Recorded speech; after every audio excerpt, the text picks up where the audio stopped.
Bonjour tout le monde et bienvenue à l'activité Connais-toi toi-même, une activité d'impact qu'on fait ensemble tous les dimanches vers 11 heures, heure du Québec où je suis.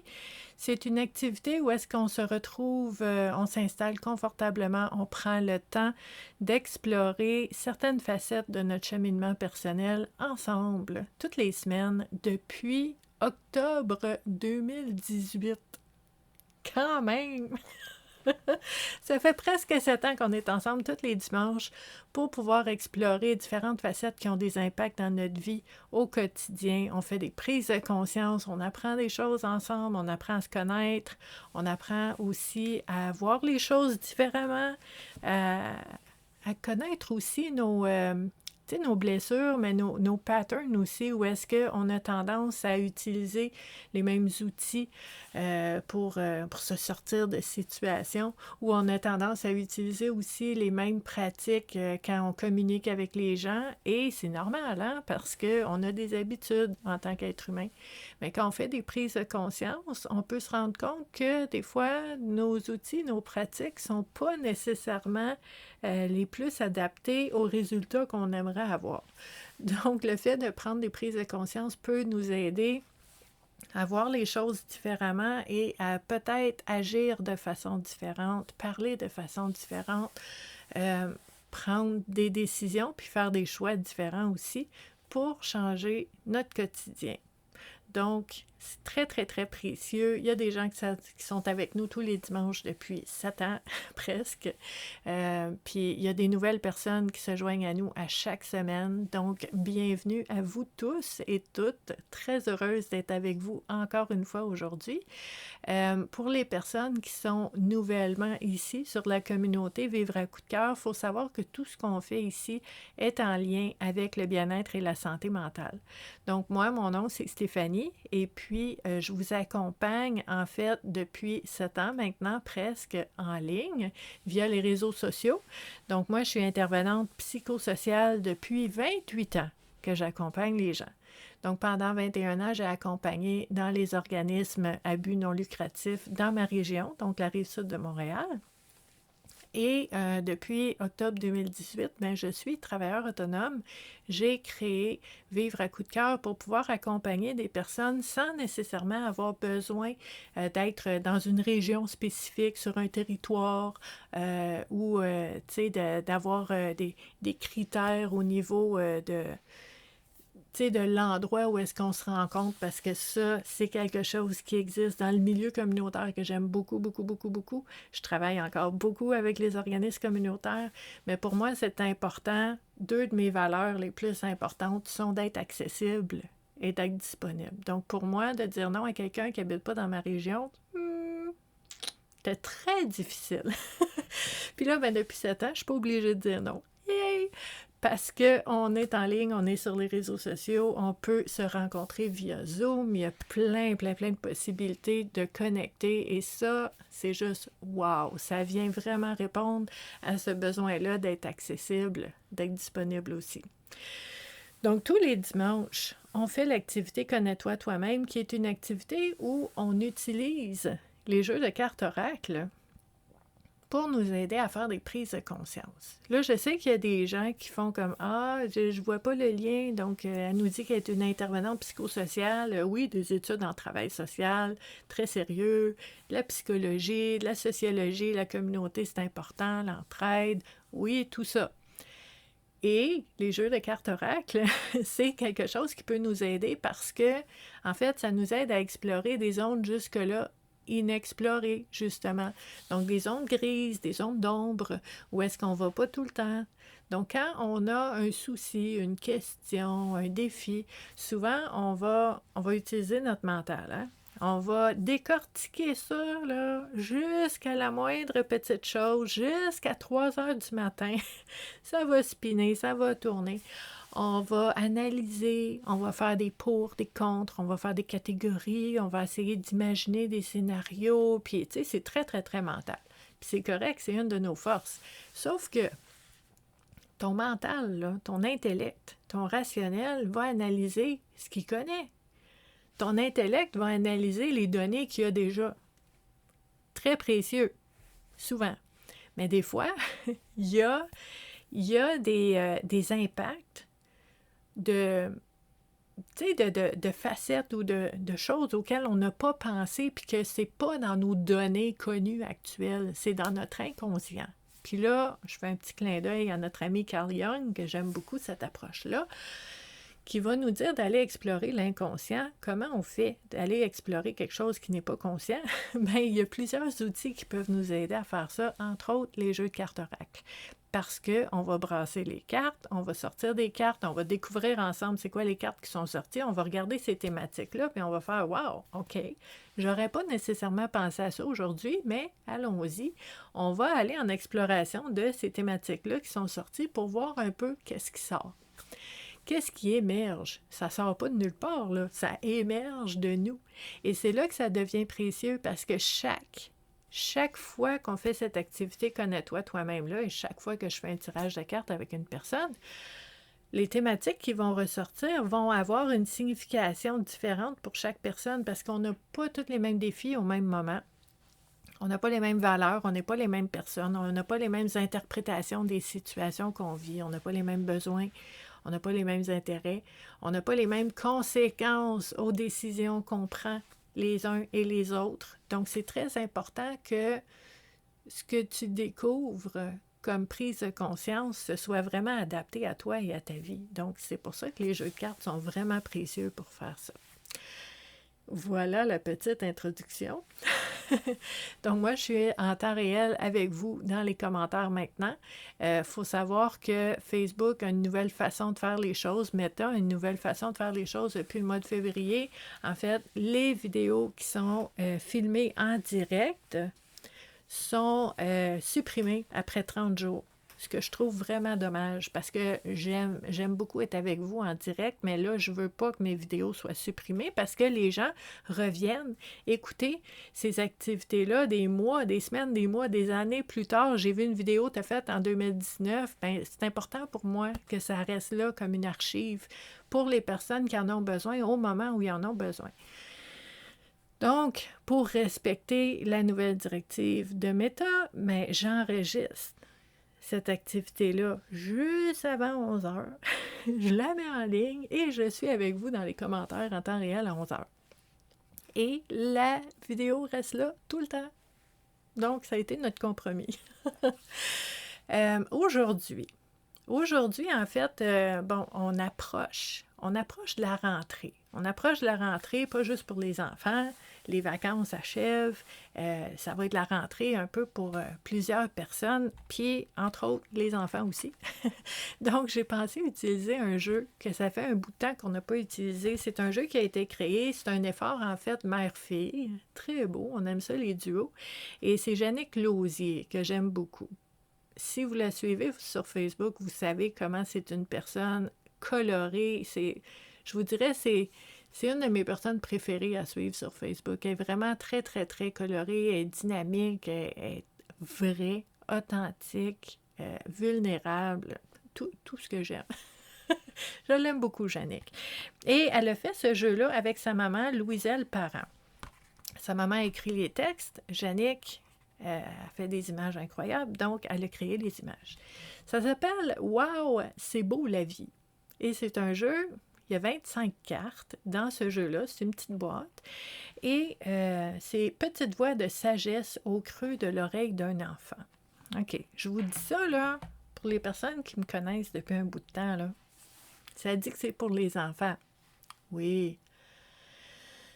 Mais à chaque fois qu'on utilise ce jeu-là, puis à chaque fois que je vois une image passer qui est vraiment pour les enfants, il y a toujours des adultes qui font « Ah oui, c'est vrai ». Ou tu sais, ça nous rappelle quelque chose, puis ça nous ramène un besoin ou une valeur à l'avant, puis on dit « Ah, c'est vrai, j'avais oublié ». Tu sais, oui, c'est pour les enfants, mais c'est bon pour tout le monde. Hein? On ne l'oublie pas. Donc, on a 25 cartes magnifiquement illustrées. Jannick, c'est merveilleux ce qu'elle fait. Regardez si c'est beau. Hein? Puis c'est des mots que les enfants peuvent comprendre. Et c'est des mots que les adultes peuvent comprendre aussi. Je fais encore ce lien-là. Regardez l'injustice. Et que c'est beau. OK. Donc, je vous en montre une.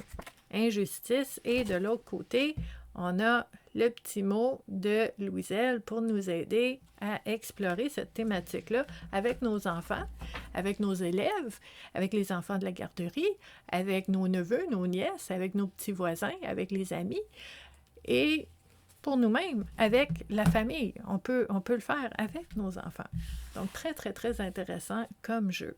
Donc, on va utiliser ces cartes-là, on va les brasser en ayant l'intention que les cartes qui vont ressortir quand on va piger soient des cartes qui soient porteuses de pistes de réflexion, de prise de conscience, qui soient intéressantes, importantes et plaisantes pour toutes les personnes qui regardent l'activité Connais-toi toi-même en ce moment, mais aussi pour toutes les personnes qui vont la regarder en rediffusion. On a une carte ici, parce que la vidéo reste en ligne, comme je vous disais.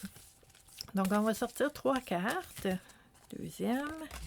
Et on va voir qu'est-ce qui sort aujourd'hui pour nous amener dans notre réflexion. Puis là, je vous invite, là, si vous n'avez pas d'enfants, si vous ne connaissez pas d'enfants, c'est correct parce que on va aller voir dans le passé aussi. Hein? On parle de cheminement personnel. On parle d'apprendre à se connaître. On parle de psychologie, d'introspection. OK? Donc, si tu n'as pas d'enfant, tu as déjà été un enfant. Puis peut-être cet enfant-là a des souvenirs. Peut-être cet enfant-là a des besoins qui n'ont pas été répondus, puis que ça serait bien fun que vous répondiez à ça aujourd'hui. Donc, une troisième ici. C'est comme ça qu'on utilise les jeux de cartes dans l'activité Connais-toi toi-même. On a beau avoir, par exemple, l'auteur qui nous dit « Voici comment utiliser le jeu ». Dans l'activité que je vous propose, on utilise les jeux de cartes oracle dans l'objectif d'un cheminement personnel, dans l'objectif d'apprendre à se connaître, dans l'objectif d'explorer des thématiques et de faire des prises de conscience qui vont nous servir pour de vrai. On ne fait pas ça pour rien, là, tous les jours, j'ai des gens qui m'écrivent, surtout dans Messenger, des fois par texto, qui vont me dire « Stéphanie, j'ai vu quelque chose, moi, dans l'activité Connais-toi toi-même, là, puis là, ça a changé ma perception, puis je prends plus les mêmes décisions dans cette sphère-là, dans ce sujet-là. Ça a des impacts maintenant. Pourquoi? Parce que quand on fait une prise de conscience, on ne peut pas faire semblant qu'on ne sait pas. Quand on sait, on sait. Quand la lumière s'allume puis qu'on voit quelque chose, ben on sait quelque chose maintenant, puis on ne peut pas fermer la lumière et le désavoir. Donc, c'est là que ça devient précieux, parce que oui, ça change dans nos comportements, dans nos réactions, dans nos actions. Ça change pour vrai. Puis c'est là que ça devient précieux. OK. Donc, la première carte qui est sortie, wow, une belle carte verte, belle couleur, les différences. OK? Puis avant de lire ce que Louiselle nous partage comme réflexion en arrière de la carte, on va regarder un petit peu la thématique. La thématique des différences, qu'est-ce que ça veut dire pour vous? OK? Puis après, on va aller voir la proposition de réflexion que Louiselle Parent nous propose. Donc, moi, quand je regarde la carte des différences, je regarde la carte avec les illustrations de Jannick, là, puis je vois des personnes de tous les âges, je vois des personnes culturellement différentes, je vois des personnes qui viennent de partout, je vois des lunettes, des pas de lunettes, je vois des cheveux longs, des cheveux courts, bon, il y a de tout, OK? Si on ramène ça dans notre vie, je pense qu'il y a une partie où est-ce qu'on peut se poser la question dans un cheminement personnel: quelle est ma relation à la différence? Est-ce que pour toi, être différent, c'est dangereux? Est-ce que être différent, c'est une menace et je dois me mouler à ce que je vois autour de moi pour ne pas attirer l'attention, pour juste me fondre dans le décor, puis là, je suis en sécurité? C'est possible. Mais c'est très précieux comme prise de conscience. Est-ce que pour vous, le fait d'être différent, c'est une fierté? Vous ne voulez pas être comme les autres. Vous tenez, vous travaillez fort pour être différent. Vous faites des efforts pour être différente, peut-être. Vous voulez ça, vous allez vers ça. Parce que c'est important pour vous d'être différent, d'être unique, même dans le paraître, dans la façon d'être. Est-ce que la différence, c'est quelque chose d'extraordinaire pour vous? Vous voyez, les deux sont possibles, puis sont pas du tout à la même place, là. Mais les deux sont possibles, mais ils vont avoir des impacts dans nos choix, nos décisions, dans qui on choisit de côtoyer, dans les décisions qu'on prend. Ça va vraiment beaucoup jouer. Puis on pourrait même se poser la question dans un cheminement personnel, au niveau de la différence, est-ce que j'apprécie la différence chez l'autre? Ou est-ce que j'essaie de ramener l'autre dans mon mode, dans ma façon? Est-ce que la différence, c'est menaçant? Ça me fait peur parce que ça veut dire qu'on est différent, donc on ne pourra jamais bien s'entendre? Est-ce qu'il y a Ça, c'est des croyances, là. C'est des croyances qui viennent d'expériences passées. Peut-être que vous avez cette croyance-là. Si on est trop différent, on ne s'entendra pas. Il y en a d'autres qui vont avoir la conviction, là, la croyance totale que si on est trop pareil, on ne s'entendra pas. Puis voyez-vous comment c'est différent. Puis on peut croire aux deux, là. Dur comme fer, être convaincu. Puis ça va avoir un impact dans notre vie parce qu'on a cette croyance-là.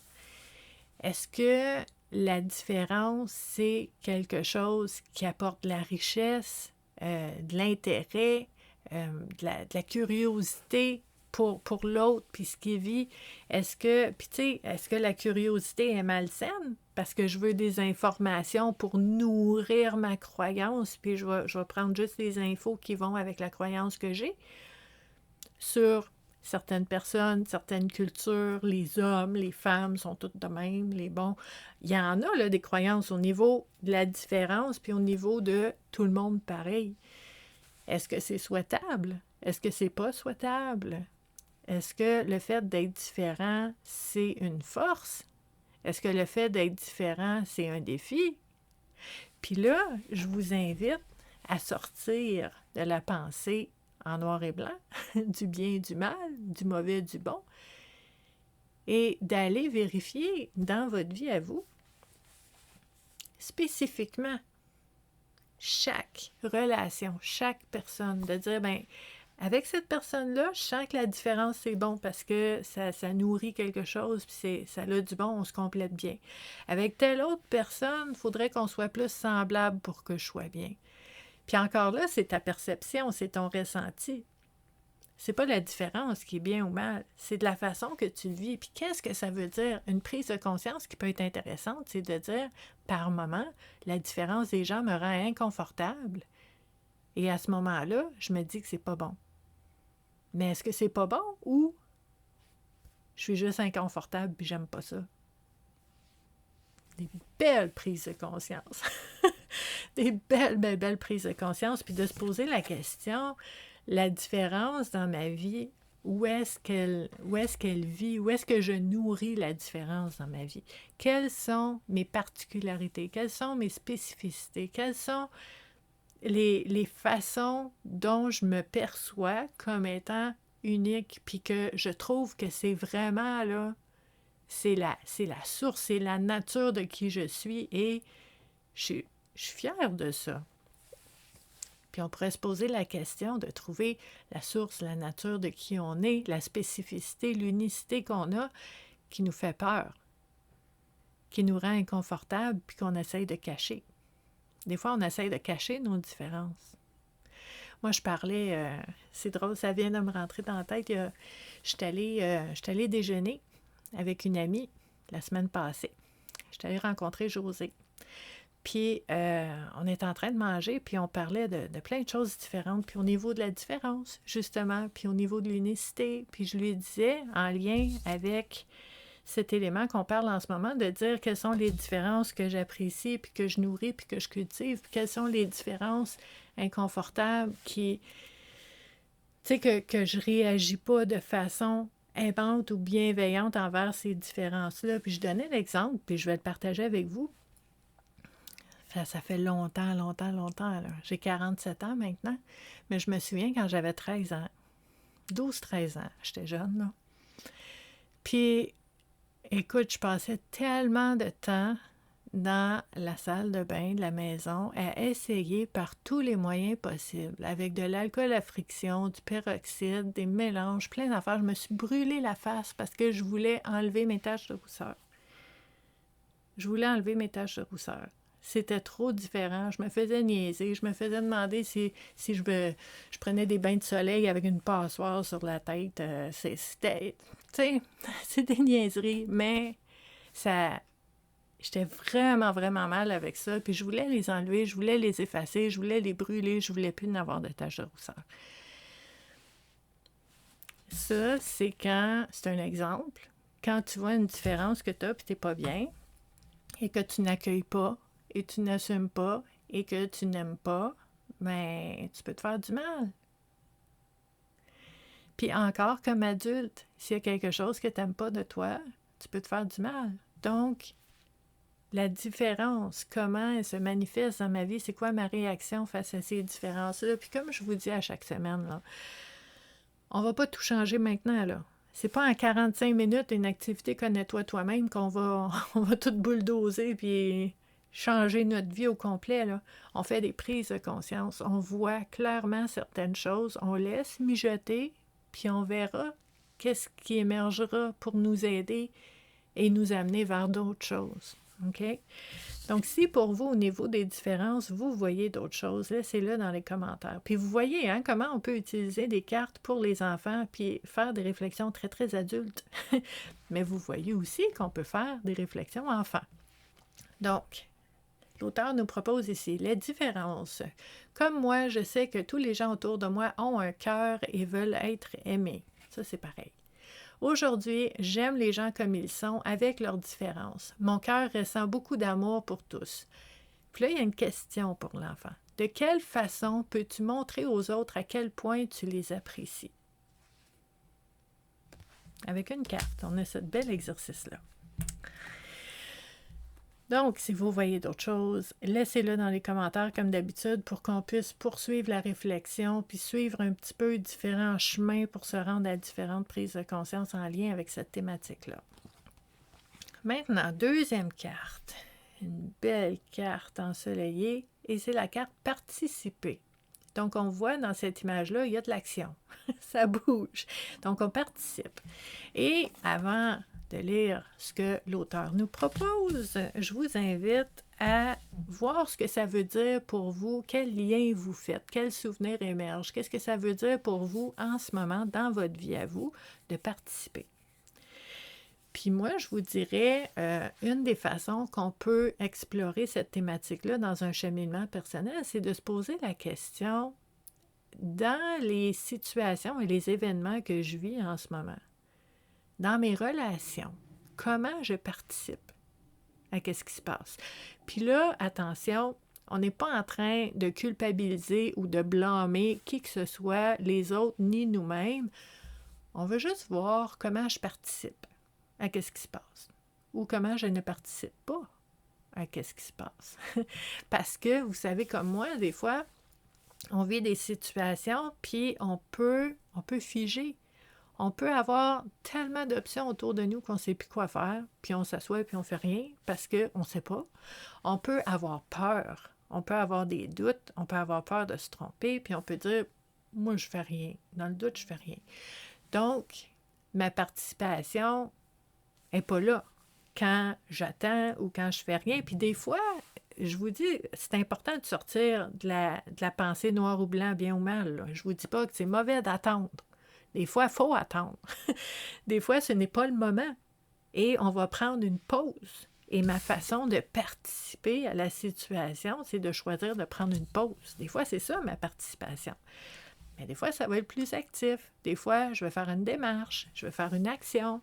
Puis je vous dis pas, écoutez bien mes mots, là, j'ai pas dit je vais atteindre l'objectif puis je vais cocher la chose sur ma liste to do. J'ai dit je vais faire une action.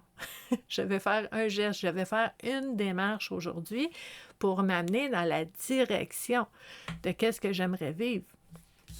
Participer, ça veut pas dire atteindre, finir et arriver à aboutir puis arriver au bout de ça. Là. Ça veut dire je participe, je suis active, dans ma propre vie. Un autre exemple que je peux vous donner, puis que je donne souvent avec les gens que je rencontre en consultation aussi, c'est que normalement, dans notre vie, dans ta vie à toi, là, si ta vie était une voiture, tu serais supposé, normalement, d'être assis au volant. C'est ta vie à toi. C'est toi qui es au volant puis qui décide où tu vas. Mais si, pour une raison X, tu marches à côté de la voiture ou tu es assis en arrière ou tu es dans le coffre, bien à ce moment-là, tu n'es pas en train de participer à ta propre vie. OK? Donc, comment je fais pour me remettre au volant de ma vie? Comment je peux faire pour prendre des décisions qui vont m'amener à être active dans ma propre vie? Puis ça, je trouve ça très, très, très important quand on parle de sentiments d'empuissancement. J'aime mieux le mot empowerment, on s'entend. Mais ce sentiment-là de dire, je ne subis pas les choses, je peux vivre des imprévus, il peut y avoir des surprises, mais je peux toujours agir. Je peux toujours dire quelque chose, je peux toujours agir, je peux toujours faire un pas, prendre une décision. Je suis pas prisonnière, là. Je peux faire des choses. Puis ça, c'est super important. Et pour moi, ça fait partie de cette question-là, de participer, de me poser la question comment je participe dans ma propre vie. Et comme je disais tantôt, dans vos relations, bien, chacune de vos relations, c'est une personne avec vous. Il y a 2 personnes là-dedans. 50%, 50%. Donc, si la relation va bien, qu'elle est saine, qu'elle est respectueuse dans la bienveillance, puis que c'est harmonieux, puis que c'est nourrissant, puis ça fait du bien, tu as quelque chose à voir là-dedans. Sois fier de toi. T'apportes. On est 50% de toutes nos relations, là. Donc, dans ta participation, t'apportes quelque chose qui fait du bien. Si tu as une relation qui est lourde, qui est, tu sais, que t'es pas bien, puis que quand tu vois cette personne-là, ouf, hey, tu as besoin de 3 jours pour t'en remettre, puis tu as besoin d'une sieste de 3 heures après parce que tu es complètement brûlé, on pourrait se poser la question, comment je participe à ça? Est-ce que j'accepte des choses sans mettre mes limites? Est-ce que c'est possible? On fait des prises de conscience, on explore, puis on se dit, OK, est-ce que c'est possible que je tolère des choses que je ne tolère pas avec d'autres personnes, avec cette personne-là? Peut-être. Puis là, en faisant ces prises de conscience-là, je peux changer ma participation. Je peux changer ma façon d'être, je peux changer la façon que je suis avec cette personne-là, et donc, ça va changer la relation. Ah, on ne contrôle pas les autres, mais tu es toujours bien 50% de la relation. C'est beaucoup, quand même. Donc, il y a des choses qu'on peut faire. On ne peut pas tout faire, on ne contrôle pas les autres, mais il y a des choses qu'on peut faire. Donc, dans ma participation, dans mes gestes, dans mes paroles, dans mes actions, dans mes décisions, dans mes choix, qu'est-ce que je peux faire qui va m'amener à vivre une situation que j'aimerais mieux? C'est des belles réflexions à se faire, ça. L'auteur ici nous propose pour participer: je me sens si bien et je veux que tous les gens autour de moi le soient aussi. Par mes actions et mes mots gentils, je participe à rendre les gens plus heureux. Je me félicite d'avoir participé à ce mieux-être. C'est beau, hein? Voyez comment ça peut être intéressant pour les enfants d'utiliser un jeu de cartes comme ça pour avoir des petits défis dans la journée, pour prendre conscience aussi de ce qu'ils font de bon dans une journée. Puis vous voyez aussi comment ça peut être important puis intéressant de prendre un jeu pour les enfants et de l'explorer nous-mêmes. Parce que c'est des thématiques universelles qui sont bonnes pour tout le monde. Très précieux. J'adore ça. Donc, si vous voyez d'autres choses avec la thématique participer, laissez-le dans les commentaires et on en parle maintenant. Et si vous arrivez plus tard, là, si vous tombez sur cette activité-là dans 3 semaines, puis vous dites « Ah, je savais même pas que ça existait, puis là, c'est intéressant, puis je vois des choses », laissez-le dans les commentaires. Il n'y a pas d'échéance là, à ça. Là. Ça revient, ça remonte dans le fil, on continue d'en parler, il n'y a pas de hasard, donc n'hésitez pas à ouvrir la conversation. C'est super important pour notre cheminement personnel à nous tous. La dernière carte qui est sortie, ouvre les yeux. Puis là, je ne regarde pas ce que l'auteur a mis en arrière parce que je veux qu'on regarde qu'est-ce que ça veut dire pour nous en premier, cette thématique-là. Puis si je regarde la belle image de Jannick, ouvre les yeux et sois conscient de ton environnement. Pour moi, si je vois quelqu'un qui est en colère ou qui a de la peine ou qui semble pas bien aller, est-ce que je peux agir? Est-ce qu'il y a quelque chose que je peux faire? Puis bon, c'est sûr que pour moi, personnellement, le lien qui émerge, c'est sûr que c'est avec les éclaireurs.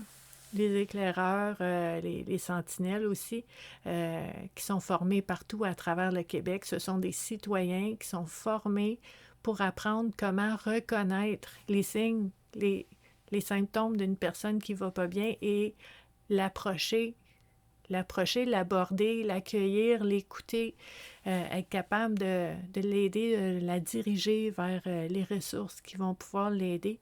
Fait que pour moi, personnellement, ouvre les yeux et sois conscient de ton environnement. Ça fait ça parce que, justement, ça fait des années, là, on est en 2025 déjà, oh my God. Ça va faire 10 ans l'année prochaine que j'offre des formations sentinelles, éclaireurs dans la communauté pour outiller les gens, les citoyens, pour pouvoir aider leurs voisins, aider leurs collègues, aider leurs amis, aider des inconnus qui peuvent rencontrer n'importe où. Puis pour moi, ouvre les yeux, ça fait partie de ça. Puis sans avoir une formation officielle, là, comme les éclaireurs ou comme les sentinelles, je trouve ça important et intéressant quand même que chaque personne qui en ressent l'élan, parce que c'est pas tout le monde qui a cet intérêt ou cet élan-là, mais les gens qui disent « Ah, comment je pourrais faire pour aider? Comment je pourrais faire pour être un élément sécurisant et rassurant et bienveillant dans mon environnement, partout où je suis, là, quand je vais au restaurant, quand je mets de l'essence dans ma voiture, où que je suis, je veux être un élément réconfortant dans les vies des gens. Comment je peux faire? Mais ça, déjà, ouvre les yeux. Puis moi, j'appelle ça le radar. Hein? On va scanner notre environnement, comme on se scanne nous-mêmes. Hein? Je vous dis souvent pour voir un petit peu comment on se sent, notre ressenti et tout ça. Mais on veut aussi scanner l'environnement pour voir avec nos petites antennes, avec notre radar, s'il n'y a pas quelqu'un peut-être qui aurait besoin d'une oreille, de parler, d'une ressource, de juste un sourire, tu sais. Puis des fois, les gens vont me dire « Oui, mais Stéphanie, comment je fais pour savoir si quelqu'un a besoin? » Parce que, surtout quand on parle d'inconnus, hein, parce qu'on veut pas aborder les gens puis se faire crier par la tête ou se faire dire « De quoi tu te mêles? » Bon, ça serait déplaisant. On n'aimerait pas ça. Mais je vous dirais, rarement, ça arrive. Surtout quand les gens ressentent la bienveillance derrière ton intervention, où est-ce que tu dis tu me sembles peut-être distraite ou pas bien en ce moment, est-ce que je peux aider? T'ouvres une porte. Tu ne demandes rien. T'ouvres une porte. Puis ça, c'est tellement important. Pour moi, quand je vois « ouvre les yeux », c'est comme j'ai vu quelque chose, donc je fais quelque chose. Je vais aller. Je vais poser la question. Puis si la personne me dit « Non, ça va. J'avais quelque chose dans l'œil. Je pleure pas. » C'est correct. Les gens ont le droit de dire ça. Puis c'est peut-être vrai. Il y a des allergies. Ça existe. Des fois, une personne pleure pour vrai parce qu'il y a de l'émotion, il y a quelque chose, mais ils ne sont pas obligés de nous parler non plus. Moi, ce que je vous dis, c'est que j'ouvre les yeux, j'ouvre la porte, j'offre la possibilité de parler. Si les gens veulent, ils peuvent. Mais c'est ça aussi, en quelque part, de dire je me rends disponible quand je suis disponible. Des fois, je ne le suis pas. Je ne vais pas ouvrir des portes quand je ne peux pas être là. On a le droit de ne pas être nous-mêmes en état d'accueillir les émotions d'un autre parce qu'on est déjà dans toutes nos émotions nous-mêmes. Ça se peut. On ne va pas ouvrir des portes à ce moment-là. Prendre soin de soi, c'est important. pour être capable de prendre soin des autres après. Puis, tu sais, si je suis pressée puis je suis en retard, je vais pas ouvrir des portes, je peux pas. Mais il y a plein de monde dans une communauté. Il y a quelqu'un qui peut ouvrir une porte, par exemple. Donc, il y a cette notion de communauté, d'entraide, de bienveillance, de filet de sécurité sociale qui est très importante. Puis c'est super drôle parce que je pensais pas parler de ça ce matin, là. Mais c'est le lien qui me vient. Fait que quand je vois cette image-là, ouvrir les yeux puis aller vers une personne qui va pas bien, moi, c'est ce qui émerge. Pour vous, c'est peut-être d'autres choses. On va explorer ça aussi. Et on va regarder ce que l'auteur nous propose ici comme réflexion. Donc, ouvre les yeux. Quand tu rencontres un enfant qui pleure ou qui a de la peine, ou un adulte, ouvre grand tes yeux et ton cœur. Tu peux être le réconfort dont il a besoin par un beau geste ou une parole de tendresse. Aujourd'hui, quelle action d'amour peux-tu faire pour un ami ou pour ta famille? Donc ça, c'est une belle réflexion ici qu'on nous propose pour nous donner, je vais dire, la permission d'aller vers les gens et d'offrir du soutien. Puis ce qui est important de savoir, là, c'est que quand on offre du soutien, les gens ne sont pas obligés, ce n'est pas une demande, ce n'est pas une commande, c'est une offre. Si la personne veut, elle vient. Si elle ne veut pas, on continue notre chemin. On a offert, on a ouvert une porte, on a offert, puis les gens ont le droit de choisir. Puis, tu sais, je vous dis ça, même moi, en tant qu'intervenante sociale, là, depuis 28 ans maintenant, je vais offrir, je vais dire aux gens, tu sais, avec ce que tu me dis, ben, je pense que, tu sais, une bonne approche, ça pourrait être ça, on pourrait faire ça, je pourrais t'aider à explorer. Puis la personne, là, moi, je veux dire, voilà ce que je peux faire avec toi, mais est-ce que tu veux? Est-ce que tu veux pas? Est-ce que tu es prête? Est-ce que c'est maintenant? Est-ce que c'est plus tard? Est-ce que tu as des questions? Est-ce que c'est pas tout à fait ce que tu as besoin? Tout ça, on a le droit à ça. Aussi dans notre vie privée. Vous savez, hein, des fois, ça va pas, puis quelqu'un dit, veux-tu en parler? Non, je veux pas en parler. On a le droit. On a le droit. Mais ici, il est question de ouvre les yeux, ouvre ton cœur et ouvre la porte. Ouvre la porte, ouvre la porte, ouvre la porte. Puis la personne peut choisir de rentrer, de venir ou pas. Ouvrons des portes, ouvrons des portes. C'est tellement important. Donc, si vous avez des questions, si vous avez des situations où est-ce que vous dites, oui, mais comment je fais pour mettre ça en pratique ou en action dans cette situation-là, puis que vous n'arrivez pas à voir par quel bout prendre ça, bien, c'est très précieux dans les commentaires de le partager parce qu'il y a peut-être quelqu'un d'autre qui vit une situation semblable ou peut-être qu'il y a quelqu'un qui a une approche ou une idée qui peut aider plus qu'une personne. Donc, ça devient très précieux. Puis, je vous dirais aussi, si vous avez des questions que vous dites, oui, mais ça fonctionne pas tout le temps, puis j'ai peur qu'il arrive telle chose, ou bon, dans certains cas, ça n'a pas marché, mais c'est correct. On peut explorer ça aussi. Tout ça, c'est précieux. Puis si vous avez des mises en situation, puis vous dites, oui, moi, j'ai déjà vécu ça, puis ça m'a fait du bien, ou ça m'a aidé, ou je me suis rendu compte que j'ai aidé quelqu'un, des exemples, on aime toujours ça aussi. J'essaie d'en donner pendant l'activité, plein d'exemples différents, mais si vous n'avez, vous bonifiez un petit peu de mettre de la chair sur cette idée-là, sur cette exploration-là. Donc ça aussi, ça devient très précieux. Si vous avez aimé cette activité-là, connais-toi toi-même, je vous invite à la partager sur vos réseaux sociaux, peu importe lesquels, pour que les personnes qui pourraient en bénéficier puissent savoir que ça existe, puis puissent nous rejoindre tous les dimanches pour cette activité-là. Puis s'ils ne peuvent pas être là un dimanche, pas grave, on revient plus tard. L'activité est toujours en ligne.